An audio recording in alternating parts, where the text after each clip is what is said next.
الحمد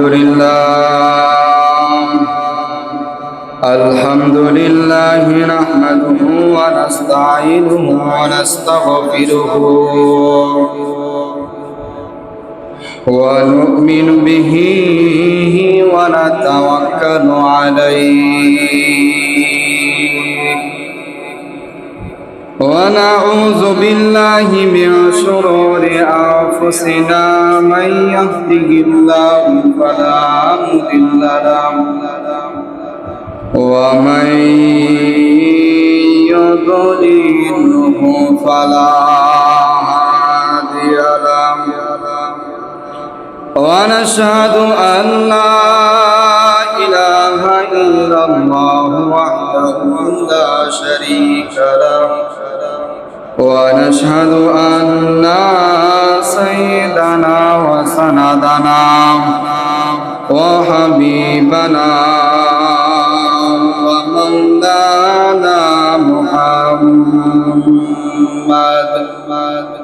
ومولانا محمدا عبده ورسوله الذي أرسله الله تعالى بالحق بشيرا ونذيرا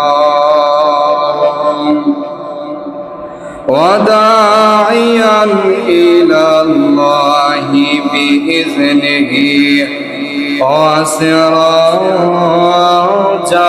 وقمرا منيرا فقد قال الله تعالى في كلامه المجيد وفي فرقانه الحميد أعوذ بالله من الشيطان الرجيم بسم الله الرحمن الرحيم إن أول بيت وُزِّيَ للناس للذي ببكة مباركا وهدى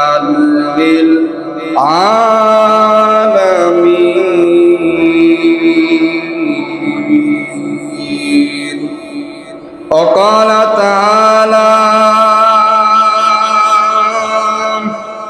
قل يا عبادي الذين أسرفوا على أنفسهم لا تقنطوا من رحمة الله إن الله يغفر الذنوب جميعا إنه هو الغفور الرحيم صدق الله مولانا العظيم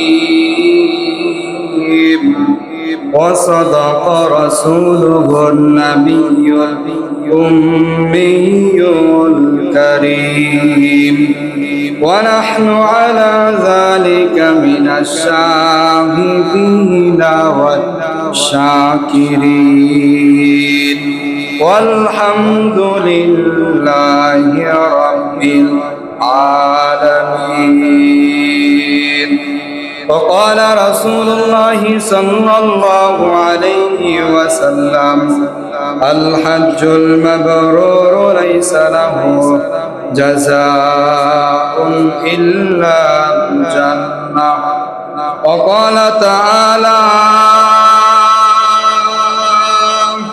آية الأخرى بسم الله الرحمن الرحيم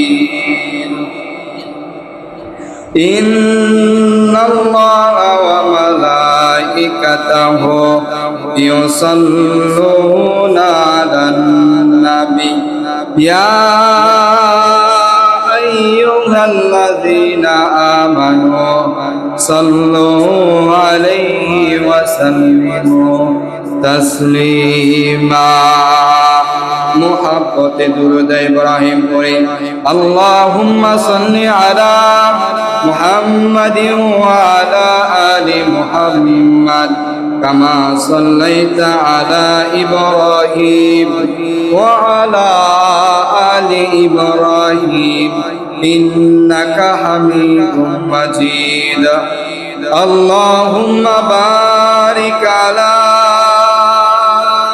محمد وعلى آل محمد كما باركت على إبراهيم وعلى آل إبراهيم إنك حميد مجيد محبت بلغ العلا بكماله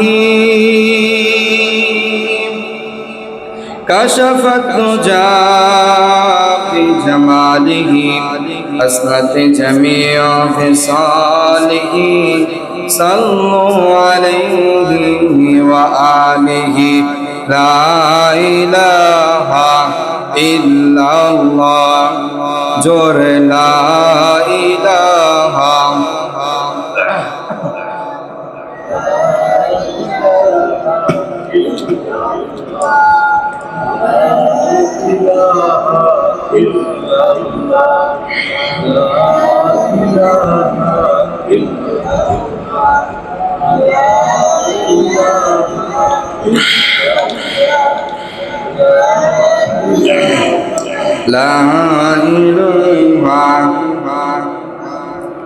لا إله إلا الله لا إله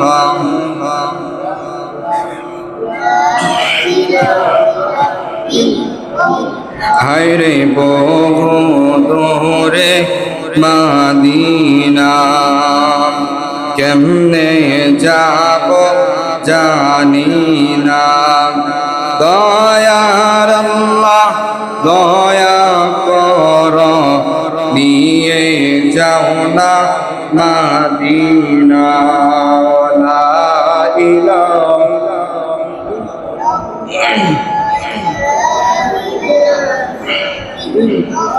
لا إله لا إله इहा हम सब मुसाफिर हैं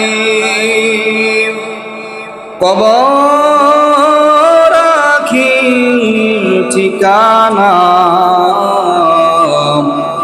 कोई आगे रवाना हो कोई पीछे रवाना ला इलाहा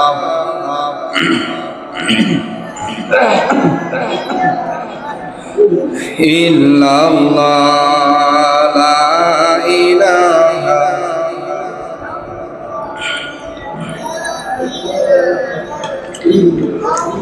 लोगों पर इतनी अच्छा रहेगा ला इलाहा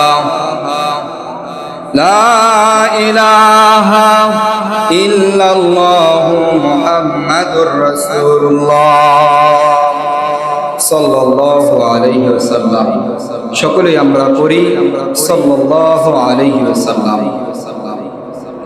আলহামদুলিল্লাহ আল্লাহ তাআলার দরবারে অসংখ্য শুকর ও সুজুদ যে মহান রব্বুল আলামিন আপনাকে আমাকে দুনিয়ার সমস্ত চাই ঝামেলা থেকে ফারেক করে পবিত্র মাস জিলকদ মাসের 5 তারিখ জুমার নামাজের আযান হওয়ার সাথে সাথেই আল্লাহ তাআলা প্রিয় ঘর মসজিদে হাজিরা দেওয়ার তৌফিক দান করেছেন সেজন্য সেই মহান রব্বুল আলামিনের দরবারে আমরা দিল থেকে মন খুলে কালিমাতুশ শুকর আদায় করে বলি আলহামদুলিল্লাহ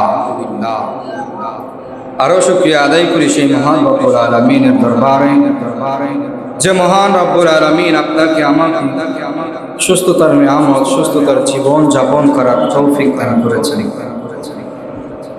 দুনিয়ার ভিতরে আল্লাহ রাব্বুল আলামিন যাকে অসুস্থতা দিয়েছেন, যে অসুস্থতা নিয়ামতে ভুগতেছেন, আল্লাহ রাব্বুল আলামিন তাকে এই মসজিদে আসার মতো ক্ষমতা তাকে দেয় নাই।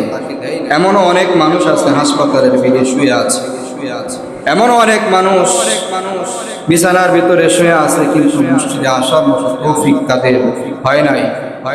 আল্লাহ রাব্বুল আলামিন আপনাকে আমাকে মায়া করে ভালোবেসে আপনার আমাকে আল্লাহ রাব্বুল আলামিন পরিপূর্ণ সুস্থতা দান করে এই প্রচন্ড গরমের ভিতরে আল্লাহ তাআলার ঘরে আসার বসার এবং আল্লাহকে কিছুক্ষণ ডাকার তৌফিক দান করেছেন। এই জন্য আল্লাহ রাব্বুল আলামিনের দরবারে আবারও শুকরিয়া আদায় করি, বলি আলহামদুলিল্লাহ। বেশি বেশি যে কোনো বিষয়ের শুকরিয়া আদায় করা, যে কোনো নিয়ামতের শুকরিয়া আপনি যদি বেশি বেশি আদায় করেন, তাহলে আল্লাহ রাব্বুল আলামিন ওই নিয়ামতগুলো আপনাকে আল্লাহ রাব্বুল আলামিন আরো বাড়ায়। যেমন আল্লাহ রাব্বুল আলামিন আপনাকে এই আমল করার, নেক আমল করার নিয়ামত আল্লাহ তাআলা আপনাকে দান করেছেন। নেক আমল করার জন্য আপনাকে আল্লাহ রাব্বুল আলামিন নিয়ামত দান করেছেন, কিন্তু আপনি যদি এই নিয়ামত কাজে না লাগান, আল্লাহ রাব্বুল আলামিন বলে ইন্না আযাবি লাশাদীদ, আমার আযাব বড় ভয়ঙ্কর। তোমরা যদি নিয়ামতের শুকরিয়া আদায় করো, আমি আল্লাহ রাব্বুল আলামিন ওই নিয়ামতগুলো আরো বাড়ায় দেব। সকলে বলে আলহামদুলিল্লাহ। নেক আমল করার মতো নামাজ পড়ার জন্য আমরা উপস্থিত হয়েছি। যতক্ষণ পর্যন্ত আমরা এখানে বসে আলোচনা শুনবো, ততক্ষণ পর্যন্ত আল্লাহ রাব্বুল আলামিন আপনার আমার আমল নামার ভিতরে আল্লাহ রাব্বুল আলামিন নামাজের সওয়াব সুবহানাল্লাহ। কেন লিখতে থাকবেন? কারণ আমরা বসে নামাজের অপেক্ষা করতেছি। নামাজ পড়ার জন্য আমরা আসছি। যতক্ষণ পর্যন্ত আমরা এখানে অবস্থান করব, ততক্ষণ পর্যন্ত আপনার আমার আমল নামায় নামাজের সওয়াব দেওয়া হবে। সুবহানাল্লাহ। পাশাপাশি আল্লাহ রাব্বুল আলামিন, আল্লাহ তাআলা নবী সাল্লাল্লাহু আলাইহি ওয়াসাল্লাম বলেন, জুমার দিনে কিছু সংখ্যক ফেরেশতাকে আল্লাহ রাব্বুল আলামিন আলাদা প্রত্যেক জামে মসজিদের গেটে আল্লাহ রাব্বুল আলামিন পাঠায়। তারা কি করেন আয়েশা? তারা আয়েশা এই প্রত্যেক মসজিদের গেটে দাঁড়ায় যায় এবং আমলনামা লিখতে থাকে। কে সর্বপ্রথম আসলো? যে ব্যক্তি সর্বপ্রথম মসজিদে আসলো, আল্লাহর নবী সাল্লাল্লাহু আলাইহি সাল্লাম বলেন যে তাকে একটা কবুল কুট সদকা করার আমলনামা তার আমলনামায় আল্লাহ তাআলা রেখে দেন। সুবহানাল্লাহ। এইভাবে দ্বিতীয় যে ব্যক্তি মসজিদে প্রবেশ করলো, আল্লাহ রাব্বুল আলামিন তার আমলনামায় একটি গরু সদকা করলে যে সওয়াব, ওই সওয়াব তার আমলনামায় লেখা দেয়। এরপর যে ব্যক্তি ঢুকলো, তৃতীয়ত তার আমলনামায় আল্লাহ রাব্বুল আলামিন একটি বকরি, তারপরে যে আসলো, এইভাবে আল্লাহ রাব্বুল আলামিন তার আমলনামায় যে বান্দাগুলো মসজিদে প্রবেশ করবে, এই মসজিদে যতক্ষণ পর্যন্ত বান্দারা প্রবেশ করবে, ততক্ষণ পর্যন্ত ফেরেশতারা খাতা হাতে কলমে নিয়ে আমলনামা লিখতে থাকবে, সওয়াব লিখতে থাকবে। বলুন সুবহানাল্লাহ। পাশাপাশি যখন ইমাম সাহেব, খতিব সাহেব আলোচনা শেষ করে জুমার দিনে খুতবা দেওয়ার জন্য দাঁড়ায়া যাবে, সমস্ত ফেরেশতারা এই খুতবা শোনার জন্য মুসল্লিদের সাথে বসে যাবে। সুবহানাল্লাহ। এইভাবে আল্লাহ রাব্বুল আলামিন আপনার আমার আমল নামা বৃদ্ধি করতেছে। কিয়ামতের ময়দানে আমার আপনার আমল নামা যখন আমাদের হাতে পেশ করা হবে, তখন তো আমরা বলবো, আয় রব্বুল আলামিন, এই কাজ তো আমি করি নাই, কিন্তু এই সওয়াব আমার নামে উঠে আসে, এই সওয়াব কোথা থেকে আসলো? তখন আল্লাহ রাব্বুল আলামিন বলবে, বান্দা শুক্রবারে আগে মসজিদে গিয়েছিলি, বান্দা আগে মসজিদে গিয়া নামাজের জন্য অপেক্ষা করেছিলি, এই অপেক্ষা করার জন্য আমি আল্লাহ রাব্বুল আলামিন তোর নামাজ কবুল হলে যে সওয়াব, ওই সওয়াব তার আমল নামায় লিখে দিয়েছে। সুবহানাল্লাহ। মুহতারাম হাজিরিন, আপনাদের সামনে যে আয়াতে কারিমা তেলাওয়াত করা হয়েছে, প্রায় তৃতীয় আজকে জুমা নিয়ে 3 জুমা আপনাদের সম্পর্কে, হজ সম্পর্কে আলোচনা করা হইতেছে। কারণ হজের মাস হলো 3টা মাস। কয়টা মাস? শাওয়াল, জিলকাদ, জিলহজের মাসের 10 তারিখ পর্যন্ত এই হলো হজের 3 মাস। কিন্তু হজের দিন কয়টা? হজের দিন 5 দিন। কয় দিন? হজ হইল 5 জায়গায় 5 দিনে 9 কাজ করাকে হজ বলে। কি বলে? 5 দিনে 5 জায়গায় 9 দিনে, 5 জায়গায় 5 দিনে 5 জায়গায় 5 দিনে 9 কাজ করার নাম হলো হজ। এই হজ শরীয়তে আল্লাহ রাব্বুল আলামিন সবার উপর ফরজ করে নাই। তো এখন কার উপর ফরজ করেছে? আল্লাহ রাব্বুল আলামিন বলেন যে মক্কাতুল মুকাররমা এবং মদিনাতুল মুনাওয়ারা যাওয়ার মতো এবিলিটি তার ভিতরে আছে, ফরজ বহন করতে পারবে এমন সাধ্য তার আছে, তার উপর হজ ফরজ।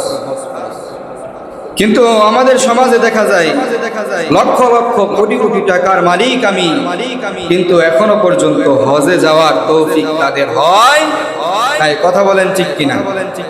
তারা আদৌ কি যাইতে পারবে কিনা আল্লাহ তাআলাই ভালো জানেন। কথা বলেন ঠিক কিনা?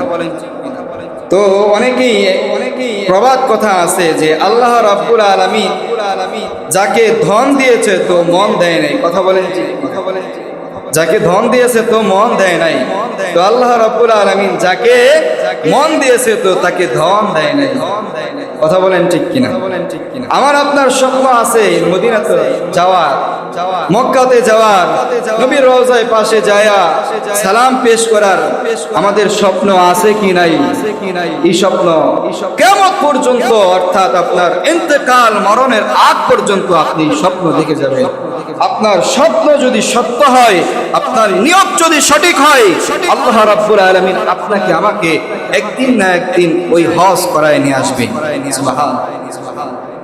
কিন্তু আমাদের সমাজে যাদের উপর হজ ফরজ তারা হজে যাইতে চায় না। হজে গেলে খরচ হয়, এই হয় এই হয়। কথা বলেন ঠিক কিনা? আল্লাহ রাব্বুল আলামিন বলেন যে হজ একটা ফরজ বিধান। তোমার উপরে নামাজ যেরকম ফরজ, রোজা যেরকম ফরজ, ঈমান আনা তোমার উপর যেরকম ফরজ, ঠিক ওইভাবে বান্দা তোমার উপর যাকাতও ফরজ করা হয়েছে। এইভাবে তোমার উপর যাকাত যেইভাবে ফরজ করা হয়েছে, নেশাব পরিমাণ মালের মালিক যখন তুমি হয়ে গেছো, তখন তোমার উপর বছরে জীবনে একবার হইলেও হজ ফরজ। কথা বলেন ঠিক কিনা? তোমার কাছে মাল নাই, আল্লাহ রাব্বুল আলামিন বলেন যে তোমার কাছে মাল সম্পদ নাই, তোমার হজে যাওয়ার জন্য তোমার কাছে টাকা পয়সা নাই, আল্লাহ তাআলা জানায় দেন যে তোমার উপরে হজ ফরজ না। আল্লাহ যদি নামাজ এরকম ফরজ, এরকম যদি হজ সবার উপর ফরজ করে দিত, কথা বলেন ঠিক কিনা? আমাদের যাওয়ার মতো সাধ্য আছে কি নাই? আমাদের সাধ্য কুলাইতো? আমাদের যাওয়ার মতো এবিলিটি হইতো না। আল্লাহ রাব্বুল আলামিন বলে যাকে ধন দিয়েছি তো তার উপরেই আমি হজ ফরজ করেছি। এই জন্য মুহতারাম হাজিরিন, আমার আপনার স্বপ্ন থাকতে হবে হজে যাওয়ার জন্য। আমার টাকা নাই, আমার পয়সা নাই, তো কি হয়েছে? আপনি যদি হজ করার সংকল্প করেন, ইচ্ছা করেন, আল্লাহ রাব্বুল আলামিন ওই পিপীলিকার মতো ঘটনা আছে, ওই পিপীলিকার মতো আল্লাহ রাব্বুল আলামিন কবুতরের ডানার উপরে ভর করাইয়া ওই মদিনাতুল মুনাওয়ারায় ঘুরায় নিয়ে আসবি। গভীর রাতে পিপীলিকা উঠা আল্লাহ তাআলার কাছে কান্না করে, আয় রব্বুল আলামিন, ওই বাইতুল্লাহ শরীফে এই সিজনে অনেক মানুষ যাইতেছে, আমারও তো যাওয়ার মন চাই, কিন্তু তুমি তো আমাকে ওই রকম বানাও নাই, কিন্তু আমি কিভাবে যাইব? এইভাবে আল্লাহ তাআলার কাছে কান্না করে আল্লাহ রাব্বুল আলামিন একটা কবুতর পাঠায় দিয়া বলে, কবুতর যা যা আমার পিপীলিকাকে তুই হজ করায় নিয়ে আয়। এরকম বুজুর্গদের কিতাব ঘাটলে দেখা যায় এটা কোরআন হাদিস বা কোরআনের ভিতরে কোনো ঘটনা এরকম উল্লেখ নাই। আবার বলতে পারেন হুজুর এগুলো তো কোরআনের ভিতরে নাই, কিন্তু ফজিলত বর্ণনা করার ক্ষেত্রে এগুলো বলা যায়। আপনাদের সামনে গত সপ্তাহে একটা ঘটনা বলা হয়েছে, হযরত আব্দুল্লাহ ইবনে মুবারক রাহমাতুল্লাহি আলাইহির ঘটনা। আব্দুল্লাহ ইবনে মুবারক রাহমাতুল্লাহি আলাইহি হজে গিয়েছেন, কার হজ কবুল হয়েছে তো হয় নাই, দ্বিধা দ্বন্দ্বে আছে, এরকম একটা ঘটনা আমাদের কিতাব, বুজুর্গদের কিতাব ইমাম ইবনুল জাওজি রাহমাতুল্লাহি আলাইহি তার আরবি কিতাব উনউনুল হিকায়াত, এবং এটা এখন বাংলা হয়েছে সোনালী যুগের গল্পগুলো। এই কিতাবের ভিতরে একটা ঘটনা উল্লেখ করেন হযরত ইমাম ইবনুল জাওজি রাহমাতুল্লাহি আলাইহি। ইমাম ইবনে জাওজি রাহমাতুল্লাহি আলাইহি তার উনউনুল হিকায়া কিতাবের ভিতরে ঘটনা আনেন যে হযরত মালিক ইবনে দিনার রাহমাতুল্লাহি আলাইহি সেই জামানার তৎকালীন বড় রাজা বাদশা ছিলেন।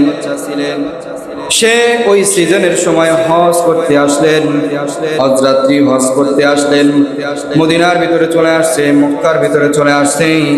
সেই বহুদূর থেকে তাওয়াফ করে, বহুদূর থেকে সওয়ারি হয়ে মক্কার ভিতরে চলে আসছেন হজ করার জন্য। ইমাম ইবনুল জাওজি রাহমাতুল্লাহি আলাইহি বলেন যে কিতাবের ভিতরে ঘটনা আনা হয় হযরত মালিক ইবনে দিনার রাহমাতুল্লাহি আলাইহি হজ করা শেষ প্রায়, তো তিনি মাকামে ইব্রাহিমের পাশে বসে বসে চিন্তা করে যে এই বছর কার কার হজ কবুল হইল, কার কার হজ কবুল হয় নাই। এই চিন্তা করতেছে, চিন্তা করতে করতে হযরত আব্দুল্লাহ ইবনে দিনার রাহমাতুল্লাহি আলাইহি একটু তন্দ্রা ভাব চলে আসলো। হযরত আব্দুল্লাহ ইবনে দিনার রাহমাতুল্লাহি আলাইহি একটু তন্দ্রা ভাব চলে আসলো।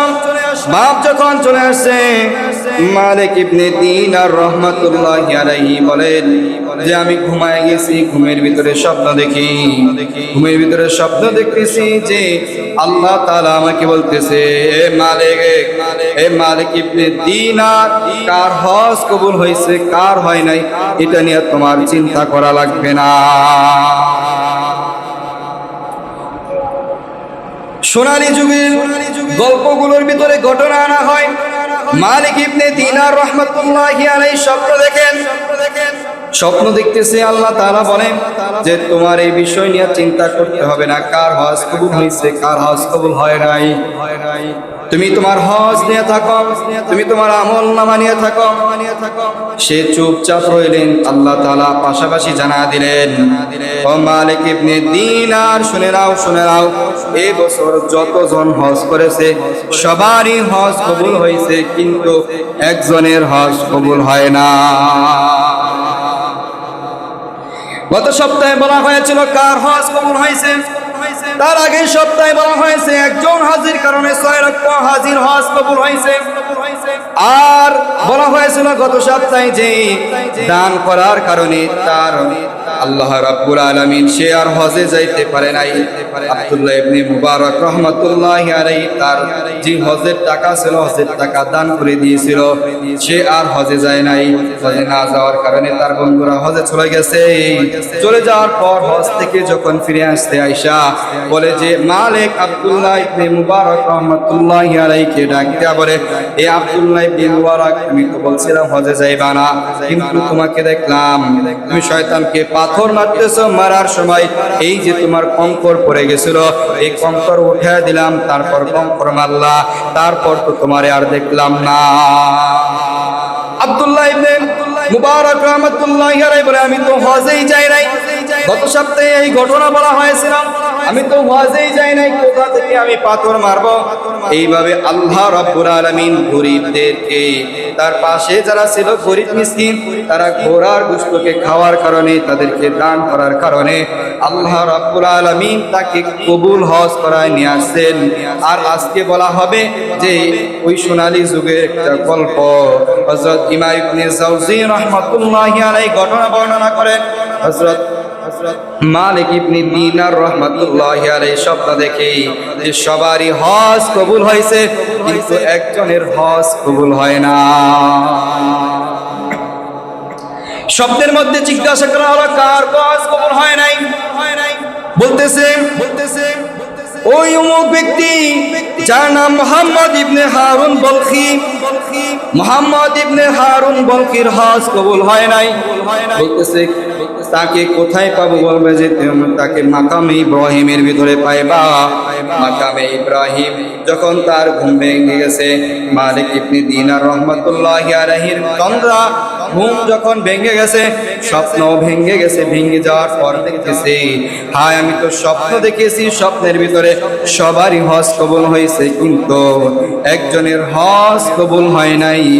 তার নাম হলো মুহাম্মদ ইবনে হারুন বলখি। মালিক ইবনে দিনার রহমাতুল্লাহি আলাইহি এখন তার স্থান থেকে চলে গেল মাকামে ইব্রাহিমে। মাকামে ইব্রাহিমে যা দেখেন মুহাম্মদ ইবনে হারুন বলখি রহমাতুল্লাহি আলাইহি সেইখানে বসে নামাজ পড়তেছে।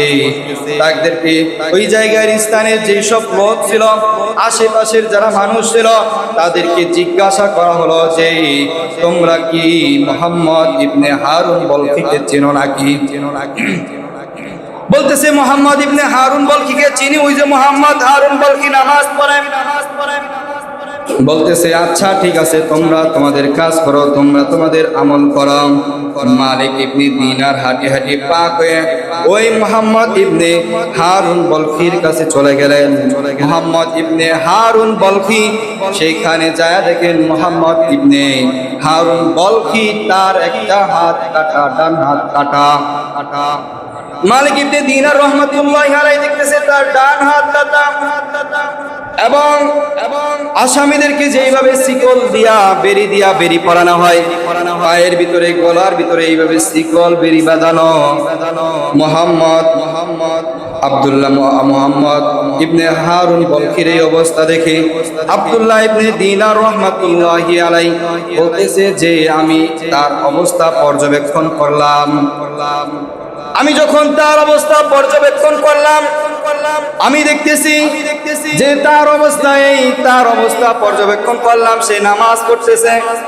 নামাজ পড়তে পড়তে সে যখন রুকু সিজদা হয়ে গেল, নামাজ শেষ হয়ে গেছে, হারুন বলখিকে হযরত মালিক ইবনে দিনার রাহমাতুল্লাহি আলাইহি পিছন থেকে সালাম পেশ করলো, আসসালামু আলাইকুম ওয়া রাহমাতুল্লাহ। মালিক ইবনে দিনার রাহমাতুল্লাহি আলাইহি যখন সালাম পেশ করার পর মুহাম্মদ ইবনে হারুন বলখি সালামের উত্তর নিয়ে বলে, ওয়া আলাইকুম আসসালাম ওয়া রাহমাতুল্লাহ। কে আপনি? আমাকে সালাম দিলেন, আপনার পরিচয় কি? বলে যে আমার নাম হলো মালিক ইবনে দিনার, আমি আসছি তোমার সাথে সাক্ষাৎ করার জন্য। বলে কি বলবা বলো? বলতেছে যে আমি তোমার সাথে সাক্ষাৎ এই জন্য করতে আসছি, আমি আল্লাহ তাআলা আমাকে স্বপ্নের ভিতরে জানা দিয়েছে এই বছর যারা হজ করছে সকলের হজ কবুল হয়েছে, কিন্তু তুমি মুহাম্মদ ইবনে হারুন বলখি, তোমার হজ আল্লাহ তাআলা কবুল করে না। চোখের পানি ছেড়ে দিলেন, চোখের পানি দিয়া কান্না শুরু করে দিলেন। কান্না করতেছেন মুহাম্মদ ইবনে হারুন বলখি বলতেছে, হযরত আপনি শুধু না, আমি আজকে 40 বছর যাবত 40 জন ব্যক্তি আমাকে আয়েশা খবর দিয়া গেছে যে আপনার হজ কবুল হইতেছে না, আপনার হজ কবুল হইতেছে না। আপনি 40তম ব্যক্তি, 40তম বারে আপনি আমাকে জানাই দিলেন যে আমার হজ কবুল হয় নাই। আমিও জানি আমার হজ কবুল হয় নাই।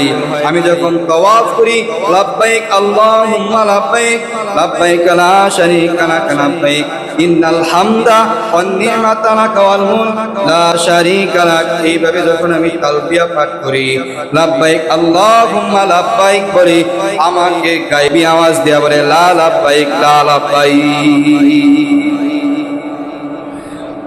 মালিক ইবনে দিনার রাহমাতুল্লাহি আলাইহি হারুন বলখিকে ডাক দেয়া বলেন যে কেউ কোন আমলের কারণে কোন কাজ করছো, তুমি কি এমন কাজ করছো যেই কাজের কারণে তোমার 40 বছর যাবত তোমার ইবাদত, তোমার হজ কবুল হয় না? বলতেছে যে আমি এমন একটা কাজ করছি যেই কাজটা হলো শাওয়াল মাসের প্রায় শেষের দিন, শাওয়াল মাসের শেষের দিন শাবানের শেষের দিকে, অর্থাৎ আজকে শাবানের শেষ রজনী, আগামীকাল থেকে রমজান শুরু হবে।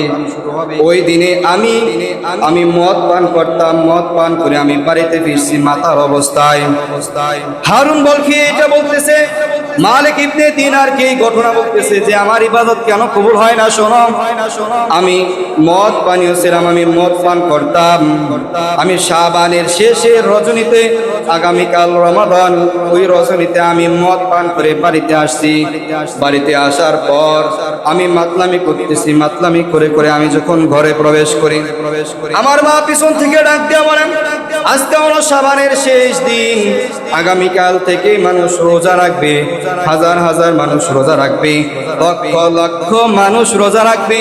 তুই এমন সন্তান, যেই সন্তান আজকে নেশা পান করে নেশা অবস্থায় তুই আমার বাড়িতে আসছস, তোর মতো সন্তান আমার দরকার নাই।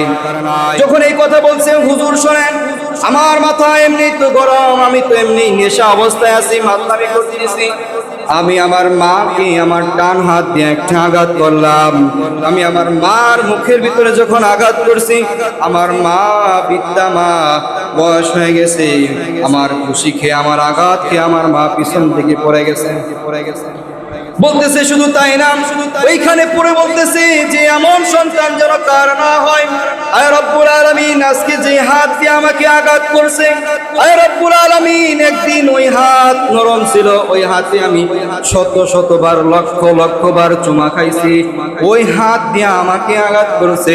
আয় রব্বুল আলামিন, তুমি আমার সন্তানকে কোনো গজব দিও না, দিও না।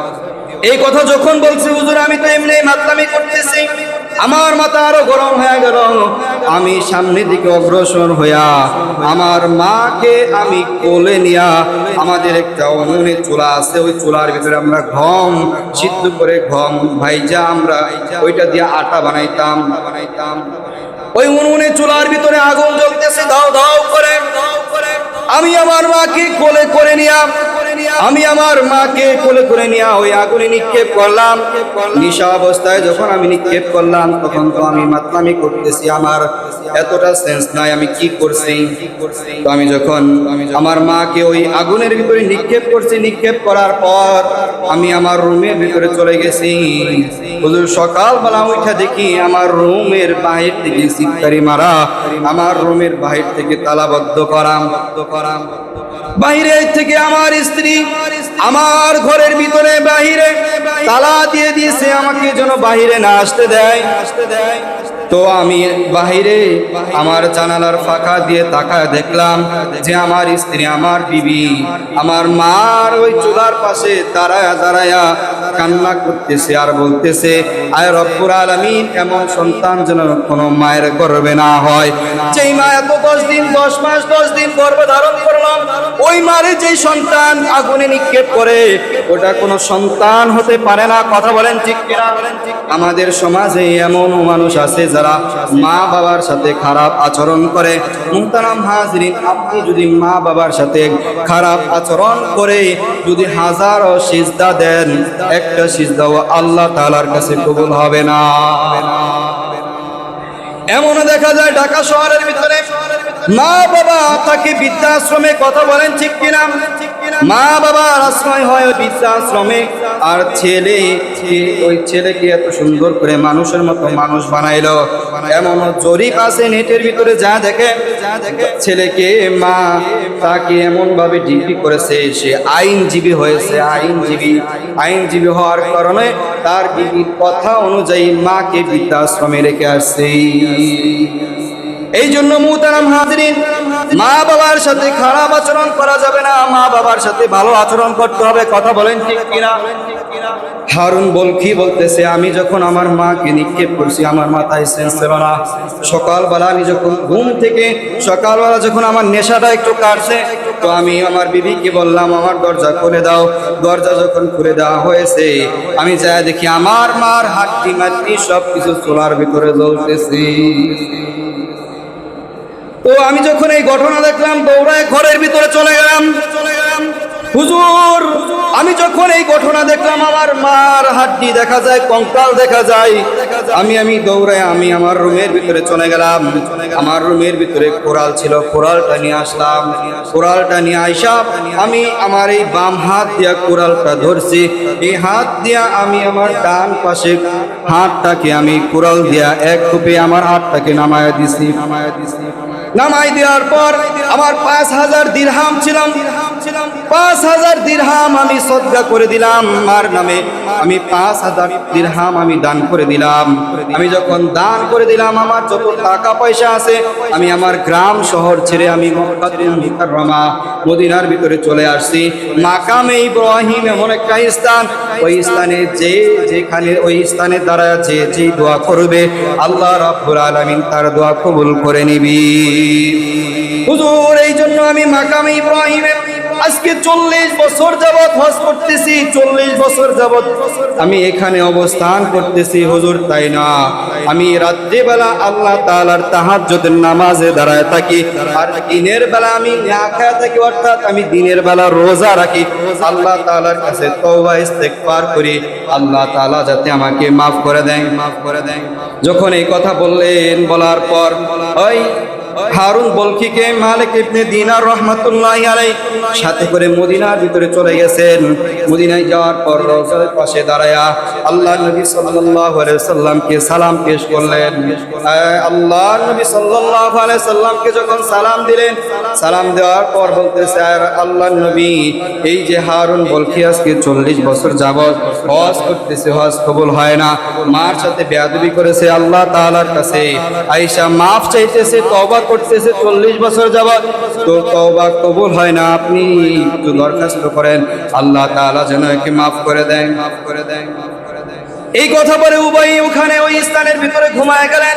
আল্লাহ নবী সাল্লাল্লাহু আলাইহি সাল্লাম মালিক ইবনে দিনারকে স্বপ্নে দেখায়, মালিক ইবনে দিনার, শুনে রাখো, শুনে রাখো, তুমি হারুন বলখিকে জানায় দাও যে আল্লাহ রাব্বুল আলামিন তার হজকে কবুল করেছে, আল্লাহ রাব্বুল আলামিন তার হজকে কবুল করেছে।